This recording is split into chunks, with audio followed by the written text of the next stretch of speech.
राधे राधे प्यारे भक्तों, शाम सदा शिव चैनल में आप सभी का स्वागत है। आज हम आपके लिए लेकर आए हैं सोमवार व्रत कथा। तो आइए सुनते हैं। एक नगर में एक बहुत धनवान साहूकार रहता था।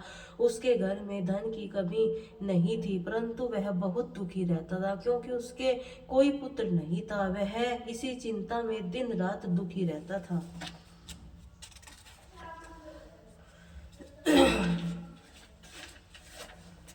पुत्र की कामना के लिए वह प्रत्येक सोमवार शिव का व्रत और पूजन किया करता था। वह सायंकाल मंदिर जाकर शिव के सामने दीपक जलाया करता था। उसके इस भक्ति भाव को देखकर समय माता पार्वती शिव जी ने कहा, हे महाराज, यह साहूकार अपना अनंत भाव है, सदैव आपका व्रत और पूजन बड़ी श्रद्धा से करता है।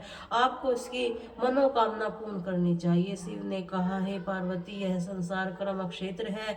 किसान खेत में जैसा बीज बोता है वैसा ही फसल काटता है। उसी तरह मनुष्य संसार में जैसा कर्म करता है वैसा ही फल भोगते हैं। माता पार्वती ने अनंत आग्रह से कहा, महाराज, जब यह आपका अनंत भक्त और अगर आप इसको किसी प्रकार का दुख है तो आपको अवश्य दूर करना चाहिए। आप तो सदैव अपने भक्तों पर दयालु होते हैं, उनके दुखों को दूर करते हैं। यदि आप ऐसा नहीं करेंगे तो मनुष्य आपका पूजन तथा व्रत क्यों करेंगे।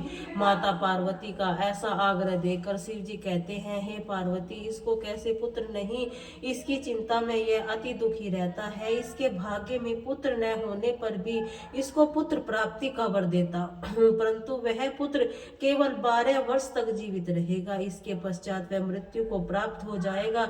इसके अतिरिक्त मैं इसके लिए कुछ भी नहीं कर सकता। माता पार्वती और भगवान शिव की यह वार्तालाप साहूकार सुन रहा था। उसने उसको न तो प्रसन्नता हुई न ही दुख हुआ। वह पूर्व की तरह शिव का व्रत और पूजन करता रहा। कुछ समय पश्चात साहूकार की स्त्री गर्भवती हुई। 10वें महीने उसके गर्भ में अति सुंदर और पुत्र उत्पन्न हुआ। साहूकार के घर में बहुत खुशी मनाई गई, परंतु साहूकार तो यह जानता है कि उसकी केवल 12 वर्ष की आयु है, इसीलिए उसने अधिक प्रसन्नता प्रकट नहीं की और न ही किसी को अभेद भी बतलाया। जब वह बालक 11 वर्ष का हो गया, बालक की माता ने उसके पिता में उसका विवाह करने के लिए कहा। साहूकार ने कहा, अभी मैं इसका विवाह नहीं करूंगा, मैं अपने पुत्र को काशी पढ़ने के लिए भेजूंगा। साहूकार ने बालक के मामा को बुलाकर उसके बहुत सा धन देकर कहा, तुम इस बालक को काशी पढ़ने के लिए जाओ और रास्ते में जिस स्थान पर भी जाओ, यज्ञ करते ब्राह्मणों को भोजन कराते दक्षिणा देते हुए जाना। दोनों मामा भांजे यज्ञ करते ब्राह्मणों को भोजन कराते दक्षिण देते काशी जी की ओर और चल पड़े। रास्ते में एक शहर पड़ा। उस शहर में राजा की कन्या का विवाह था, परंतु जो राजकुमार विवाह कराने के लिए आया था वह एक आंख से काला था। उसके पिता राजा को इस बात की बड़ी चिंता थी। वही राजकुमार को देखकर राजकुमार अपने माता पिता विवाह में किसी प्रकार की अड़चन पैदा न करते। जब उसके सेठ के अति सुंदर लड़के को देखा तो मन में विचार किया, क्यों न द्वारपाल समय पर लड़के को वर का काम चलाया जाए। ऐसा कर विचार कर राजकुमार के पिता ने उस लड़के और अपने मामा की बात की। वह राजी हो गए। फिर साहूकार ने लड़के को वर के कपड़े पहनाकर घोड़ी पर बैठाकर कन्या के द्वार तक ले गए। इसी कार्य प्रसन्नता से पूर्ण हो गया। राजकुमार के पिता ने सोचा, यदि विवाह भी इसी लड़के से करा लिया जाए तो क्या बुराई है। ऐसा विचार कर लड़के उसके मामा से कहा, यदि आप फेरे और कन्यादान के काम भी करा देंगे तो आपकी बड़ी कृपा होगी। इसके बदले आपको बहुत सारा धन दूंगा। दोनों इसे हर्ष स्वीकार कर लिया। विवाह कार्य बहुत अच्छी तरह से संपन्न हो गया। सेठ का पुत्र जिस समय जाने लगा, उसके राजकुमारी की चुन्नी के पल्ले पर लिख दिया, तेरा विवाह मेरे साथ हुआ है, परंतु जिस राजकुमार के साथ तुझको भेजा वह एक आंख से काना है। मैं काशी जी पढ़ने जा रहा हूँ। सेठ के लड़के के जाने के पश्चात राजकुमारी ने जब चुंदड़ी की पर ऐसा लिखा हुआ पाया तो उसके कान्हे राजकुमार के साथ जाने से मना कर दिया। उसने अपने माता पिता को सारी बात बता दी और कहा कि यह मेरा पति नहीं है, मेरा विवाह इसके साथ नहीं हुआ है, जिसके साथ मेरा विवाह हुआ है वह तो काशी पढ़ने गया है। राजकुमारी के माता पिता अपनी कन्या को विदा नहीं किया और बारात वापस चली गई। इधर सेठ का लड़का उसका मामा काशी पहुंच गए। वहां जाकर उन्होंने यज्ञ करना और लड़के को पढ़ाना शुरू कर दिया। जब लड़के की आयु 12 साल की हो गई तो उस दिन उन्होंने यज्ञ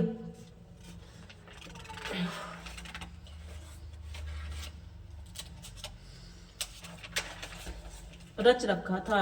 लड़के ने अपने मामा से कहा, मामा जी आज मेरी तबीयत कुछ ठीक नहीं है। मामा ने कहा, अंदर जाओ और सो जाओ। लड़का अंदर जाकर सो गया। थोड़ी देर में ही उसके प्राण निकल गए। जब उसके मामा ने आकर देखा कि उसका भांजा मृत पड़ा है तो उसको बड़ा दुख हुआ। उसने सोचा कि अगर मैं अभी रोना पीटना मचा दूंगा तो यज्ञ का कार्य अधूरा रह जाएगा। इसको जल्दी से यज्ञ का कार्य समाप्त करवाकर ब्राह्मणों को जाने के बाद रोना पीटना शुरू कर दिया। संयोग वंश उसी समय शिव पार्वती उधर से जा रहे थे। जब उन्होंने जोर जोर से रोने की आवाज सुनी तो पार्वती जी कहने लगी, महाराज कोई दुखिया रो रहा है, इसके कष्ट को दूर कीजिए। तब शिव पार्वती वहां पहुंचे तो उन्होंने पाया कि वह लड़का मृत पड़ा था। माता पार्वती कहने लगी, महाराज यह तो सेठ का लड़का है जो आपने वरदान में उत्पन्न हुआ था। शिव ने कहा, हे पार्वती इसकी आयु इतनी ही थी, वह ये भोग चुका है। अब पार्वती ने कहा, हे महाराज इस बालक की ओर तो आयु बढ़ा दो, नहीं तो इसके माता पिता तड़प तड़प पर मर जाएंगे। माता पार्वती के बार बार आग्रह करने पर शिव जी ने उसको जीवन का वरदान दिया।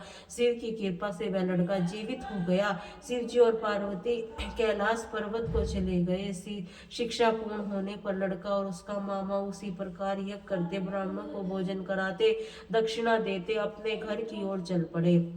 रास्ते में उसी शहर में आए जहां पर लड़के के ससुर महाराजा ने उसको पहचान लिया। महल में ले जाकर उसकी बहुत आओ भगत की, बहुत से दासियों को सहित आदर पूर्वक अपना राजकुमारी और जमाई को विदा किया। जब वह अपने शहर के निकट आए तो मामा ने कहा, मैं पहले तुम्हारे घर जाऊंगा, तुम्हारे माता पिता को खबर कर आता हूँ। कि अब लड़के के मामा घर पहुंचा तो उसने देखा कि लड़के के माता पिता घर की छत पर बैठे थे। उन्होंने यह प्रण कर रखा था कि यदि हमारा पुत्र सकुशल लौट आया तो हम राजी खुशी नीचे आ जाएंगे, नहीं तो छत से गिरकर अपने प्राण दे देंगे।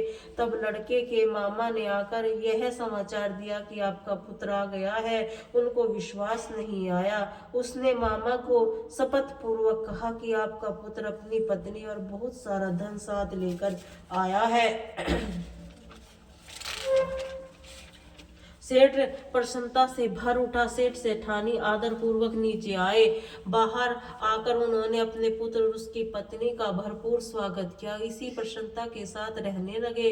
जो कोई सोमवार के व्रत को धारण करता है अथवा इस कथा को पढ़ता या सुनता है, उसके सब दुख दूर होकर सभी समस्त मनोकामना पूर्ण होती है तथा इस लोक में नाना प्रकार के सुख भोगकर अंत में सदाशिव लोक को प्राप्त होते हैं।